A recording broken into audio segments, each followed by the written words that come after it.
உறவுகள் அனைவருக்கும் அன்பான வணக்கங்கள். பாண்டி பீகாருக்கு போயிருக்க இந்த ஒரு வார கேப்பில் இங்கே வானதி டாக்டர் கூட கொஞ்சம் டைம் ஸ்பெண்ட் பண்ணுறதும், இதை பாண்டிக்கிட்ட மறைக்கணும் அப்படிங்கிறக்காக அப்படி இப்படின்னு பொய் சொல்கிறதும், ஃபோனை அந்த டைமில் எடுக்காமல் இருக்கதும், இது எல்லாமே பாண்டிக்கு ஒரு மாதிரி குழப்பமாகவே இருந்தாலும் இந்த விஷயம் எல்லாமே இங்கே கண்ணன் மூலமாக பாண்டிக்கு தெரிய அதுக்கப்புறம் தான் இங்கே பூதாகரமாக ஒரு பிரச்சனையே வெடிக்க போகுது. இது எல்லாத்தையும் தாண்டி நீ என்ன சந்தேகப்படுறியா அப்படிங்கிற மாதிரி வானதி இப்போ டாக்டரையும் பாண்டியையும் சும்மாவே கம்பேர் பண்ணுவாங்க. நீ தான் அப்படி நினச்சிக்கிற அப்படிங்கிற மாதிரி பாண்டியை சொல்லிட்டு இருந்தவங்க இப்போ டாக்டரா பாண்டியா அப்படிங்கிற மாதிரி தனக்கு தானே யோசிக்க ஆரம்பிச்சிருவாங்க. ஏன்னா இங்கே பாண்டி கூட போனால் வண்டியில் தான் போகணும், இங்கே வச்சிருக்கிறது மெக்கானிக் ஷாப்பு. ஆனால் டாக்டர் கூட காரில் சொகுசாக போகிறோம். அவர் கூட்டிகிட்டு போகிறது எல்லாமே ஹைஃபை ரெஸ்டாரண்ட்டு. பாண்டியை கூட்டிகிட்டு போனால் அங்கே ஒரு ஃபுட்டோட பேர் கூட தெரில. ஆனால் டாக்டர் ஆர்டர் பண்ணுறது நமக்கே தெரியாத 2-3 டிஷ் எல்லாம் கூட டாக்டர் ஆர்டர் பண்ணுறாரு. அவர் வீடும் நல்ல ஒரு இதாக இருக்குது, சொஃபிஸ்டிகேட்டடாக இருக்கார். ஸோ இந்த மாதிரியான குடும்பம்னா நமக்கு ஓகேவா இருக்குமா? இங்கே பாண்டியா டாக்டரா அப்படிங்கிற மாதிரி வானதி யோசிக்க தான் போகிறாங்க அப்படின்னு நீங்கள் நினச்சிங்கன்னா மறக்காமல் இந்த வீடியோக்கு ஒரு லைக்கை மட்டும் கொடுத்துருங்க. ஸோ இங்கே பார்த்தா பீகாரில் எல்லாருமே ரொம்ப ரொம்ப சந்தோஷமாக இருக்காங்க. ஏன்னா இங்கே சேரனுக்கும் சந்தாவுக்கும் அந்த நிச்சயதார்த்தம் அப்படிங்கிறதே 2 பேர் வீட்டோட சம்மதத்தோட எல்லோரும் ரொம்ப சந்தோஷமாக ஒவ்வொரு விஷயமும் பண்ணிகிட்ருக்குது. இங்கே பொண்ணு மாப்பிள்ளை 2 பேருமே அவ்வளோ ஒரு சந்தோஷமாகவே இருக்காங்க. ஆனாலும் அங்கே ரொம்பவுமே வயிற்றெரிச்சல் படுறதுக்கும் கஷ்டத்துப்பட்டுட்டு நிற்கிறதுக்கும் கண்ணீர் விட்டுட்டு நிற்கிறதுக்கும் 2 பேர் அங்கே இருக்காங்க. அது யார் அப்படின்னா கஸ்தூரியும் கார்த்திகாவும். இங்கே கார்த்திகாவை பார்க்க கஸ்தூரிக்கு அப்படி பொங்கிட்டு வருது. எப்படியாவது இதை கலைச்சி விட்டுறலாமாங்கிற மாதிரி ஒவ்வொரு விஷயமும் அவங்க பிரச்சனை பண்ணுங்கிற மாதிரி.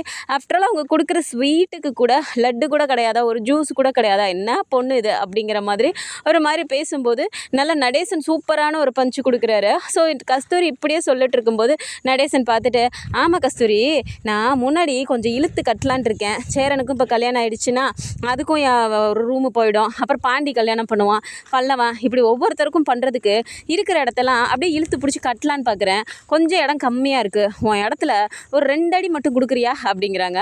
இதை 2 அடியா, 2 சென்டிமீட்டர் கூட உனக்கு கொடுக்க மாட்டேன் அப்படின்றாங்க. பாத்தியா, இதுதான் கஸ்தூரி, நீ ஒரு இடத்துக்கு கூட நீ இந்த மாதிரி யோசிக்கிறவ, நீ என் பசங்க மேலே அப்படியே அக்கறை காட்டுறேன்னு சொல்லிட்டு இப்போ பேசிகிட்டு இருக்கியா? என்ன நடக்கிற நிச்சயதார்த்தத்தை அப்படியே கலைச்சி விட்டுறலான்னு ஏதாவது யோசனை இருக்கா என்ன அப்படிங்கிறாங்க.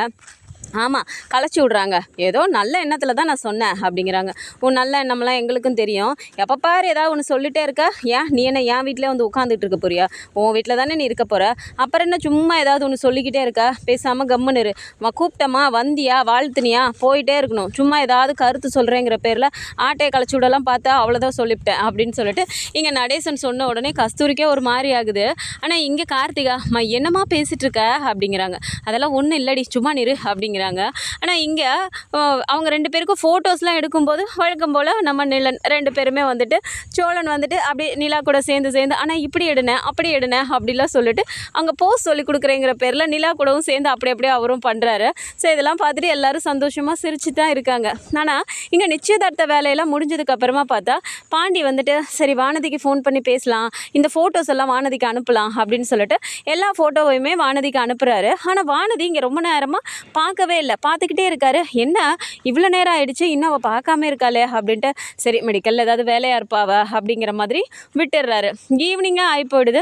ஈவினிங் வரைக்குமே என்ன இவள் பார்க்கலையா அப்படிங்கிற மாதிரி ஒரு மாதிரி அவருக்கே தோணுது. சரி ஃபோனாவது பண்ணலாம் அப்படின்னு சொல்லி பண்ணால் ஃபோனுமே எடுக்க மாட்டேங்கிறாங்க. இது என்ன இவள் ஃபோனே எடுக்கலையா அப்படிங்கிற மாதிரி அங்கே இருக்க அந்த வேலை பிஸியில் அப்படியே பார்க்குறாரு, விட்டுடுறாரு. பெருசாக ஒன்றும் யோசனை இல்லை, ஏதோ வீட்டில் பிரச்சனைன்னா பஞ்சாயத்துன்னா, அதுக்கப்புறம் என்ன ஆச்சுன்னு கூட அவள் பேசவும் இல்லை சொல்லவும் இல்லை, ஃபோன் பண்ணாலும் எடுக்க மாட்டேங்கிறாளே அப்படிங்கிற மாதிரி ஒரு யோசனையில் நின்றுட்டு இருக்கும்போது பல்லவன் வேகமாக அண்ணா எல்லோரும் கிளம்பலாமான்னு கேட்குறாங்கண்ணே. கிளம்பலாம்ல அப்படிங்கிறாங்க. போகலாண்டா, அப்புறம் நான் இங்கே இருக்க சொல்கிறேன், இந்த சாப்பாடெலாம் நமக்கு செட் ஆகாதுடா அப்படிங்கிறாங்க. நீயே சொன்னாலும் நானாக இருக்க மாட்டேண்ணா, வானா நம்ம கிளம்பலாம் அப்படிங்கிறாங்க. போகலாண்டா அப்படின்ட்டு ஃபோனை பார்க்குறாரு. என்னண்ணா நானும் பார்த்துட்டே இருக்கேன், அப்போலேருந்து ஃபோனே பார்த்துட்டு இருக்கேன், ஏன் வானதை கட்டுறது எந்த ஃபோனும் வரலையா அப்படிங்கிறாங்க. இல்லைடா அதுக்கு இல்லை, ஃபோட்டோ அனுப்பி வச்சேன், ரொம்ப நேரம் ஆயிடுச்சுடா, அவள் பார்க்கவே இல்லை, அதான் பார்த்துட்டு இருந்தேன் அப்படிங்கிறாங்க. சரி நான் ஃபோட்டோ தானே பார்த்துக்குவாங்க, வா நம்ம கிளம்பலாம் அப்படின்ட்டு அங்கே சேரன் கூப்பிடவும் அந்த வந்துட்டோன்னே அப்படின்ட்டு 2 பேருமே போயிடுறாங்க. ஸோ வானதி இங்கே மெடிக்கல்லாம் முடிச்சுட்டு வீட்டுக்கு போனதுக்கப்புறமா இங்கே டாக்டரே ஃபோன் பண்ணுறாரு. ஃபோன் பண்ணிவிட்டு வானதி தூங்கிட்டீங்களா அப்படிங்கிறாங்க. இல்லை டாக்டர் இன்னும் தூங்கலை, இனிமே தான். சொல்லுங்கள் டாக்டர் அப்படிங்கிறாங்க. இல்லை ஒன்றும் இல்லை, புதுசாக இன்றைக்கி வந்து ஒரு ரெப்ரசன்டேட்டிவ் வந்து கொடுத்துட்டு போன அந்த மெடிசின்ஸ்லாம் நான் உங்களுக்கு அனுப்பியிருந்தேனே பார்த்தீங்களா அப்படிங்கிறாங்க. நான் அதை அப்போவே பார்த்துட்டேனே டாக்டர், நீங்கள் சொன்ன மாதிரி அதெல்லாம் பண்ணிடலாம் டாக்டர், நாளைக்கே நான் அதெல்லாமே ஆர்டர் போட்டு வாங்கி வச்சிடுறேன் அப்படிங்கிறாங்க. சரிங்க வானதி அப்படின்னோடனே டாக்டர் சாப்பிட்டீங்களா, நீங்கள் வீட்டுக்கு போயிட்டீங்களா அப்படிங்கிறாங்க. நான் வந்துட்டேன் சாப்பிட்டேன் அப்படின்னும் போது சரி நீங்கள் சாப்பிட்டீங்களா அப்படின்னோடனே நானும் சாப்பிட்டேன் அப்படின்ட்டு அப்படியே பேசி பேசி பேசி கொஞ்சம் நேரம் ரொம்ப நேரம் பேசிக்கிட்டே இருக்காங்க. இங்கே பார்த்தா ட்ரெயினில் ஏறிட்டாங்க. ட்ரெயினில் வரும்போது திரும்பவும் பாண்டி ஃபோன் பண்ணலான்னு பண்ணால் பிஸினே வந்துகிட்டே இருக்குது. டைமை பார்க்குறாரு. இந்த டைமில் என்ன இவன் நம்பர் பிஸின்னு வந்துட்டுருக்கு, யார்கிட்ட பேசிகிட்டு இருப்பாவா, நம்மளோடதுக்கு பார்த்துட்டு ஒரு திரும்பவும் கூப்பிடல, ஃபோட்டோவையும் பார்க்க காணோம் இன்னும், ஆனால் பிஸினே வந்துட்டுருக்கே அப்படிங்கிற மாதிரி ஒரு மாதிரி பாண்டி டென்ஷன் ஆகுறாரு. சோழன் இதை கவனிக்கிறாரு. என்னடா ரொம்ப நேரமாக பார்த்துட்ருக்கேன், அங்கே மண்டபத்துலேருந்தே ஃபோனே பார்த்துட்ருக்கேன், ஏன் வானதிட்டேருந்து ஃபோன் வரலையா அப்படிங்கிறாங்க. இல்லைடா அதெல்லாம் ஒன்றும் இல்லை அப்படிங்கிறாங்க. ஏதோ மறைக்கிற போல என்னடா அப்படிங்கிறாங்க. அதெல்லாம் ஒன்றும் இல்லைடா விடுறா அப்படின்ட்டு சோழன்கிட்டேயும் சொல்ல மாட்டேங்கிறாரு, அப்படியே விட்டுடுறாரு. இப்போ வானதியே வந்துட்டு டாக்டர்கிட்ட, ஏன் டாக்டர் டெய்லி நீங்கள் ஹாஸ்பிட்டலுக்கு வரீங்க, கிளினிக்லேயே தான் இருக்கீங்க, எங்கேயும் வெளியெல்லாம் போகவே மாட்டிங்களா, நீங்கள் உங்களுக்கே ஒரு மாதிரி போர் அடிக்கலையா, எப்போ பாரு மெடிசன் பேஷண்ட்டுன்னு பார்த்துட்டே இருக்கீங்களே அப்படிங்கிறாங்க. அதுக்கு என்ன பண்ணுறது வானதி, இந்த உலகமே பயங்கர காம்படிஷனில் தானே போயிட்டுருக்கு. நம்ம ஒரு நாள் இல்லைன்னா கூட அந்த சைடு பேஷண்ட்டெல்லாம் போயிடுவாங்க, நம்ம கொஞ்சம் அந்த டைம்லேயே சம்பாரிச்சிக்கிட்டா தானே அப்படிங்கிறாங்க. ஆனால் சூப்பர் டாக்டர், உங்களை பார்க்க தான் எனக்கும் மெடிக்கலுக்கு போகணும் அப்படிங்கிற மாதிரி ஒரு எண்ணமே வருது தெரியுமா. ஆரம்பத்துலலாம் எனக்கு ஒரு மாதிரி கஷ்டமாக இருக்கும், காலையில் எந்திரிச்சு ஐயோ இன்றைக்கும் மெடிக்கலுக்கு போகணுமா, அங்கே போய் நிற்கணுமே, வேலை இருக்குமேனு ஒரு மாதிரி யோசனையில் இருக்கும். ஆனால் இப்போது உங்ககிட்ட பேச ஆரம்பித்ததுக்கப்புறம் நீங்கள் சொல்கிற ஒவ்வொரு விஷயமும் இதெல்லாம் செய்யணும், எந்திரி போகணும், என்ன அப்படி ஒரு மாதிரி என்னை தூண்டிகிட்டே இருக்க மாதிரி இருக்குது டாக்டர், எல்லாத்துக்கும் உங்களுக்கு தான் தேங்க்ஸ் சொல்லணும் அப்படிங்கிறாங்க. அதனால என்ன வானதி, நான் என்னை பார்த்து நீங்களும் அப்படியே ஒவ்வொன்றா ஸ்டெப் பை ஸ்டெப்பாக பண்ணுறீங்கன்னா அதுவும் எனக்கு சந்தோஷம் தானே அப்படின்னு இங்கே டாக்டர் சொல்லிட்டுருக்காரு. சரிங்க டாக்டர் அப்படின்னோடனே வானதி கேட்கணும்னு நினச்சேன், ஆமாம் நாளைக்கு நீங்கள் ஃப்ரீயா அப்படிங்கிறாங்க. ஃப்ரீயாவா, நாளைக்கு சண்டே தான் டாக்டர், முன்னாடினா காலேஜ் போயிட்டுருப்பேனா, சண்டேனா ஜாலியாக இருப்பேன், எங்கே வேணால் போவேன், சந்தோஷமாக சுற்றிட்டுருப்பேன், இப்போ எங்கே நான் இருக்க முடியுது, அதான் காலையில் எழுந்திரிச்சோடனே குளிச்சுட்டு ரெடியாகி மெடிக்கலில் வந்து நின்னேன்னா நைட்டு வரைக்கும் பொழுது அங்கேயே போயிடுது, இதில் நீங்கள் என்னை பார்த்து ஃப்ரீயான்னு வேறு கேட்குறீங்க பார்த்தீங்களா அப்படிங்கிறாங்க. ஐயோ வானதி, நான் அதுக்காக சொல்லலை, நீங்கள் ஆஃப்டர்நூனுக்கு மேலே இல்லை ஈவினிங் போல் கொஞ்சம் உங்களை ஃப்ரீ பண்ணிக்க முடியுமான்னு கேட்டேன் அப்படிங்கிறாங்க. என்னாச்சு டாக்டர், ஏன் திடீர்னு அப்படி கேட்குறீங்க அப்படிங்கிறாங்க. இல்லை எனக்குமே டெய்லி இப்படியே வந்துட்டு போகிறது ஒரு மாதிரி இருக்குது, இன்றைக்கி நான் வீட்டுக்கு போகும்போது தான் பார்த்தேன், அப்படியே கொஞ்சம் ஜன்னலை திறந்து வச்சுட்டு கார் டிரைவ் பண்ணதுக்கே அந்த கடலோரமாக அந்த காற்றெல்லாம் எனக்கு அப்படி ஒரு நல்லா இருந்துச்சு, சரி அதான் நாளைக்கு அப்படியே அங்கே போகலாமான்னு யோசனை, தனியாக போகிறதுக்கு ஒரு மாதிரி இருக்கு, அதான் உங்களுக்குமே அப்படி தானே ஃபீல் பண்ணுறீங்க, நீங்களும் வந்தீங்கன்னா நல்லா இருக்குமேன்னு யோசித்தேன் அப்படின்னோடனே இங்கே வானதி ஒரு மாதிரி யோசிக்கிறாங்க. வானதி லைனில் இருக்கீங்களா அப்படிங்கிறாங்க. இருக்கேன் டாக்டர் அப்படின்றாங்க. ஐயோ வானதி, எனக்கு ஏதோ தோணுச்சு நான் கேட்டேன், மற்றபடி உங்களுக்கு பிடிக்கலன்னா ஒன்றும் பிரச்சனை இல்லை, பரவாயில்ல விடுங்க அப்படிங்கிறாங்க. அப்படிலாம் இல்லை டாக்டர், நீங்களே கேட்குறீங்க, நான் நாளைக்கு சொல்லட்டுமா அப்படிங்கிறாங்க. சரி ஓகே, ஆனால் நாளைக்கு நான் போகிறது கன்ஃபார்ம், நீங்கள் வரீங்களா இல்லையாங்கிறத மட்டும் என்கிட்ட சொல்லிடுங்க அப்படிங்கிற மாதிரி ரொம்ப ஜென்யூனாக டாக்டர் பேசிட்டு வச்சிடுறாரு. இங்கே வானதிக்கு வந்துட்டு அப்படியே ஒரு மாதிரி ஆகுது. இங்கே பாண்டியை பற்றின யோசனையாக வர மாட்டேங்குது, பாண்டி அனுப்பின மெசேஜை ஓப்பன் பண்ணி பார்க்கணும், ஃபோட்டோவை பார்க்கணுங்கிற மாதிரி ஒரு மாதிரி அந்த எண்ணமே வரலை. அப்படியே ஒரு மாதிரி யோசிச்சுட்டே இருக்கும்போது தான் இங்கேருந்து நேராக செம்பருத்தி வேலையெல்லாம் முடிச்சுட்டு வராங்க. என்னடி மெடிக்கலை முடிச்சுட்டு வந்துட்டியா அப்படிங்கிறாங்க. நான் வந்துட்டேன் பெரியம்மா, நீ என்ன இன்னைக்கு இவ்வளோ லேட்டு அப்படிங்கிறாங்க. ஆமாண்டி வேலை நிறையா இருந்துச்சு அப்படின்ட்டு வந்துட்டு. ஆமாம் என்ன இன்னைக்கு அமைதியாக படுத்து கிடக்கிற, உன் ஆளுக்கிட்ட பேசலையா நீ அப்படிங்கிறாங்க. இல்லை பெரியம்மா, அவங்க அண்ணன் நிச்சயதார்த்தத்துக்காக வெளியூருக்கு போயிருக்கான், அதனால தான் பேசிக்கிறேன் நான் அப்புறமா அப்படிங்கிறாங்க. ஓ உன் ஆளும் வெளியூருக்கு போயாச்சா அப்படிங்கிறாங்க. ஏன் ஆளுன்னா அப்படின்னா என்ன பெரியம்மா, உனக்கும் ஆள் இருக்க மாதிரியே பேசிகிட்டு இருக்க அப்படிங்கிறாங்க. சும்மா சொன்னேன்டி அப்படிங்கிற மாதிரி அவங்களும் சொல்லிடுறாங்க. சரி அவன் ஏதோ மெசேஜ் அனுப்பியிருந்தானே, ஃபோட்டோலாம் என்ன தான் நடந்திருக்குன்னு பார்ப்போம் அப்படின்ட்டு ஓப்பன் பண்ணி பார்க்குறாங்க. இப்போது எல்லோரும் நின்று அப்படியே ஃபோட்டோ எடுக்கிறதெல்லாம் பார்க்கும்போது எல்லாருமே அதை எப்படிலாம் எடுத்திருக்காங்கங்கிறத பார்த்துட்டு இங்கே வானதிக்கு நிலா நிலாவை பார்த்தோன்னே அப்படி ஒரு பொறாமை வருது. எப்படி ட்ரெஸ் பண்ணிட்டு எப்படியெல்லாம் அழகழகா, அதுவும் பாண்டிக்கு பக்கத்தில் தான் நிற்கணுமா இப்படின்ட்டு ஒரு மாதிரி. அவங்க பாரு அவங்க பக்கத்தில் நின்றுட்டு இவன் எப்படியெல்லாம் ஈன்னு இழிச்சிட்ருக்கான், நான் என் பக்கத்தில் நின்று இப்படிலாம் சிரிப்பானா, ஒவ்வொரு ஃபோட்டோ எடுக்கும்போதும் சிரி பாண்டின்னு நானே தான் சொல்லணும். இவனுக்கு நான் வழிய போகிறனால தான் என்னோட அருமையே தெரியல. ஆனால் டாக்டர் என்னை வரீங்களான்னு சொல்லி கேட்டு என்னோட பெர்மிஷனுக்காக வெயிட் பண்ணிட்டுருக்காரு. ஆனால் இந்த பாண்டியை நான் தான் போய் கெஞ்சணும்ல அப்படிங்கிற மாதிரி இங்கேயே கம்பேர் பண்ண ஆரம்பிச்சிடுறாங்க. மறுநாள் காலையில் பார்த்தா ரொம்பவுமே அழகாக ரெடியாகி வராங்க வானதி. இப்போ பார்த்துட்டு அவங்க அம்மா, இன்னாடி மெடிக்கலுக்கு தானே போகிற, ஏதோ ஃபங்க்ஷனுக்கு போகிறவ மாதிரி இப்படியெல்லாம் அலங்காரம் பண்ணிட்டு மினிக்கிட்டு இருக்க அப்படிங்கிறாங்க. அதெல்லாம் ஒன்றும் இல்லைம்மா, ஏன் மெடிக்கலுக்கு போனால் இப்படி போகக்கூடாதுன்னு இருக்கா, சும்மா இருமா அப்படின்ட்டு. சரி பெரியம்மா நான் கிளம்புறேன், வரேன் நைனா அப்படின்ட்டு வேகமாக கிளம்பி போயிடுறாங்க. அங்கே போனால் ரொம்ப நேரமாக எட்டி பார்த்துட்டே இருக்காங்க வாசலையே. சரி டாக்டர் வருவாரா, நம்மளை பார்ப்பாரா அப்படின்ற மாதிரி நம்ம சொல்லணும், வரேன்னு சொல்லணும் அப்படிங்கிற மாதிரி பார்த்துட்டே இருக்காங்க. செல்வமும் இதை கவனிச்சுட்டு, என்னக்கா வானதிக்கா இன்றைக்கி என்ன உங்களுக்கு பிறந்த நாளா, இன்றைக்கி வேறு மாதிரி வந்திருக்கீங்க, எப்போயும் வர மாதிரி இல்லாமா அப்படிங்கிறாங்க. ஏண்டா இதே கேட்டுட்ருக்கீங்க, ஒரு பொண்ணு நல்லா ட்ரெஸ் பண்ணால் பத்தாதே உடனே பிறந்த நாளா இதுவான்னு சொல்லி கேட்டுற வேண்டியது அப்படிங்கிறாங்க. அப்போ நான் என்னக்கா தப்பாக கேட்டேன், சாதாரணமாக கேட்டேன், எப்பவும் சுடிதாரில் சும்மா சாதாரணமாக வருவீங்களே, இன்றைக்கி பூவெல்லாம் வச்சுட்டு ரொம்ப ஒரு மாதிரி பார்க்கவே அழகாக இருந்தீங்களா, அதாங்க கேட்டேன் அப்படிங்கிறாங்க. இல்லை அழகாக இருக்கு என்னடா பார்க்குறதுக்கு அப்படிங்கிறாங்க. ஆமாக்கா வழக்கத்தை விட இன்றைக்கி கொஞ்சம் அழகாக ரொம்பவே இருக்கீங்கக்கா அப்படிங்கிறாங்க. ஓ சரிடா அப்படின்னு சொல்லிட்டு இருக்கும்போது கரெக்டாக டாக்டர் வராரு. வந்துட்டு நேராக இங்கே வந்துட்டு, ஹாய் வானதி, ஹாய் செல்வம், குட் மார்னிங் அப்படிங்கிறாங்க. குட் மார்னிங் டாக்டர் அப்படின்ட்டு அப்படியே ஒரு மாதிரி பல்ல காட்டிக்கிட்டு மூஞ்சி அப்படியே ஒரு மாதிரி வச்சுட்டு டாக்டரே பார்க்குறாங்க. டாக்டர் அப்படியே ஃபோனையே பார்த்துட்டு இருக்கும்போது அப்படியே வானதி பார்த்தோன்னே செல்வம் அதை புரிஞ்சுட்டு, டாக்டர் வானதி அக்காவை நீங்கள் என்ன பார்க்கவே இல்லையா அப்படிங்கிறாங்க. ஏன் என்னாச்சு அப்படின்னு பார்த்தோன்னே தான், ஓ வானதி என்ன இன்னைக்கு என்னமோ ரொம்ப ஒரு மாதிரி பிரைட்டாக தெரியுறீங்களே, என்னாச்சு இன்னைக்கு ஏதாவது ஸ்பெஷல் டேவா அப்படிங்கிறாங்க. ஐயோ டாக்டர் அதெல்லாம் எதுவும் இல்லை அப்படிங்கிறாங்க.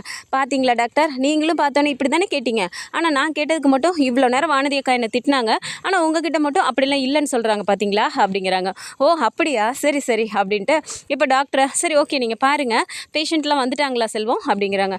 ஆமாம் சார் எல்லோரும் வெயிட் பண்ணிட்டு தான் இருக்காங்க அப்படின்னோடனே, சரி நான் போய் பார்க்குறேன் அப்படின்னு சொல்லிட்டு போயிடுறாரு. இப்போ இங்கேருந்து வந்து கொஞ்சம் இடையில கேப்லேயே போயிட்டு, ஆமாம் டாக்டர் ஈவினிங் நீங்கள் போகிறீங்களா அப்படிங்கிறாங்க. ஆமாம் வானதி, நான் தான் நேற்றே சொன்னேனே, ஆமாம் நீங்கள் ஃப்ரீயா அப்படிங்கிறாங்க.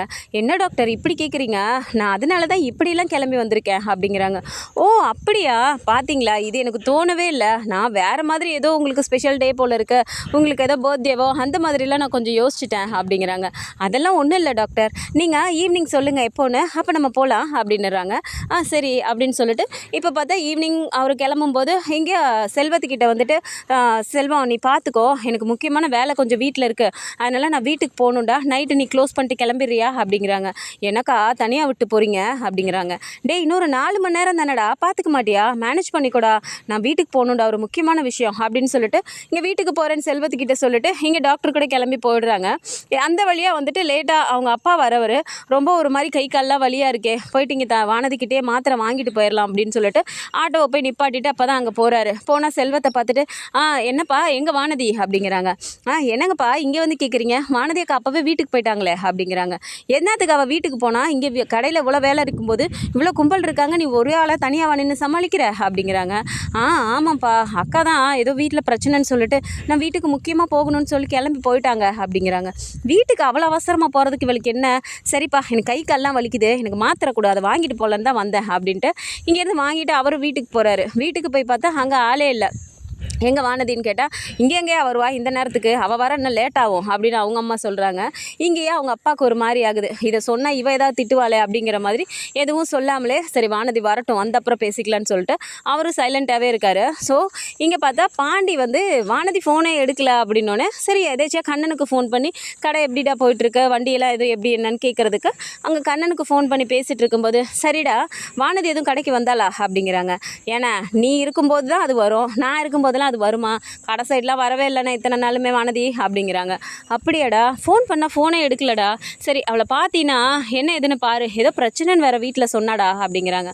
பிரச்சனையா, இல்லையே சாயந்தரம் கூட அவங்க அப்பா பார்த்தேனே, அவர் நல்லா தான் போனார், ஒன்றும் பிரச்சனை மாதிரிலாம் தெரியலையா அப்படிங்கிறாங்க. தெரியலடா, அவள் சொன்னா ஒரு வேளை பிரச்சனை சரியாயிடுச்சா என்னவோ, ஆனால் என்கிட்ட பேசவே இல்லைடா, ஃபோன் பண்ணாலும் எடுக்க மாட்டேங்கிறா, என்ன எதுன்னு தெரியல, அதான்டா சரி என்னென்னு பார்த்துக்கோ, பார்த்துட்டு ஏதாவது இருந்தால் எனக்கு கூப்பிடு அப்படின்ட்டு பாண்டியும் ஃபோனை வச்சிடுறாரு. இப்போ பார்த்தா கண்ணா அந்த சைடு போகும்போது சரி அவங்க வீட்டு வழியாக தான் போகிறாரு. அப்போ ஏதோ சொல்லுச்சே பாண்டியனை, என்ன ஏதுன்னு ஒரு வாட்டி கேட்டுட்டு போயிடலாம், வானதி அக்கா இருக்குதா இல்லைன்னு அப்படின்ட்டு உள்ளே போயிட்டு வானதி வானதி அப்படிங்கிறாங்க. இப்போ பார்த்தா அவங்க வீட்டில் ஒரே கச்சா முச்சான்னு ஒரே சவுண்டு. ஒரு மாதிரி வானதியை போட்டு பயங்கரமாக திட்டிகிட்டு இருக்காங்க. என்ன வானதி எல்லாம் நிற்க வச்சு ரவுண்டு கட்டிகிட்டு இருக்காங்களே அப்படிங்கிற மாதிரி பார்க்குறாரு. ஆனால் கண்ணனை யாருமே பார்க்கல, எல்லோரும் வானதியை ஃபோக்கஸ் பண்ணி திட்டிகிட்டு இருக்காங்க. அப்போ பார்த்தா என்னடி இந்த நேரத்தில் காரில் அதுவும் அந்த டாக்டர் கூட வர, என்னடி நினச்சிட்டு இருக்க, எங்கடி போன அப்படின்ட்டு. எங்கம்மா நான் மெடிக்கலில் தாம்மா இருந்தேன், என் வண்டி பஞ்சர் ஆகிடுச்சு, அதனால தான் டாக்டர் அப்படியே காரில் வந்து விட்டு போனார் அப்படிங்கிறாங்க. வண்டி பஞ்சர் ஆயிடுச்சா, சரி நீ இவ்வளோ நேரம் மெடிக்கலில் தான் இருந்தியா அப்படின்னு அவங்க அப்பா கேட்குறாரு. ஆமாம் நைனா, என்ன கேள்வி கேட்குற, அப்புறம் மெடிக்கலில் இல்லாமல் நான் எங்கே போவேன் அப்படிங்கிறாங்க. வானதி நான் சாயந்தரமே உன் மெடிக்கலுக்கு வந்தேன், நீ தாங்க இல்லையே, வீட்டுக்கு போயிட்டேன்னு சொல்லி அந்த பையன் சொன்னான் அப்படின்னோடனே அவங்க அம்மா பார்த்துட்டு என்னையா சொல்கிற, அவள் மெடிக்கலில் இல்லையா, அப்படின்னா எங்கடி போய் சுற்றிட்டு வர, அந்த டாக்டர் கூட போய் ஊர் சுற்றிட்டு வரியா அப்படிங்கிறாங்க. ஐயோ அம்மா, என்ன டாக்டர் கூட போய் நான் என் ஊர் சுற்றணும், ஏன்பா நீ எத்தனை மணிக்கு வந்த அப்படிங்கிறாங்க. நான் ஒரு 6:30 மணி போல் வந்தேனே அப்படிங்கிறாங்க. ஆமாம், ஏதாவது லிஸ்ட்டு எடுக்கிறதுக்காக உள்ள டாக்டரை பார்க்க போயிருப்பேன், இல்லைன்னா ஏதாவது கடைக்கு போயிருப்பேன், அந்த நேரம் பார்த்து நீ வந்திருப்பானேண்ணா அப்படிங்கிறாங்க. வானதி நண்டை ரொம்ப பொய் சொல்லிட்டு இருக்க, அவன் சொன்னால் நீ வீட்டுக்கு போகிறேன்னு சொல்லிட்டு தான் நான் அவனை பார்த்துக்க சொல்லிட்டு நீயே கடை அடைச்சிருன்னு சொல்லிட்டு தான் போயிருக்க, என்ன எங்களை ஏமாத்தலான்னு பார்த்துட்டு இருக்கியா, அந்த பாண்டி தம்பி வேற ஊரில் இல்லை, இந்த டாக்டர் கூட சேர்ந்து ஊர் சுற்றிட்டு இருக்கா அதானே, அந்த தம்பிக்கு மட்டும் இது தெரிஞ்சிச்சு அப்படிங்கிறாங்க. இதெல்லாம் இங்கே பேசிக்கிட்டு இருந்ததை கண்ணனும் கேட்டுடுறாரு. ஐயோ வானதி என்ன இப்படிலாம் பண்ணிட்டு இருக்கு, ஏற்கனவே டாக்டரையும் பாண்டியனையும் வச்சே பேசிகிட்டு இருக்கோம், இப்போ இந்த மாதிரிலாம் பண்ண ஆரம்பிச்சிருச்சா, இதெல்லாம் தெரிஞ்சால் பாண்டியனை ரொம்ப கஷ்டப்படுமே அப்படிங்கிற மாதிரி கண்ணனும் யோசிச்சுக்கிட்டே வராரு. ஆனால் இந்த விஷயத்த இது வரைக்கும் பாண்டிக்கிட்டே சொல்லவே இல்லை. ஆனால் கண்ணன் இதை வந்துட்டு எப்போயாவது சொல்லுவாரா, இல்லை என்ன மாதிரி நடக்கும்னு பார்க்கலாம். ஸோ இந்த மாதிரியான கதைகளும் வந்தால் நல்லா இருக்கும்னு நினச்சிங்கன்னா மறக்காம நம்மளோட சேனலை சப்ஸ்கிரைப் பண்ணிக்கோங்க. அண்ட் வீடியோ பிடிச்சிருக்கு அப்படின்னா சின்னதை லைக்கை மட்டும் கொடுத்துருங்க. தேங்க்ஸ் ஃபார் வாட்சிங்.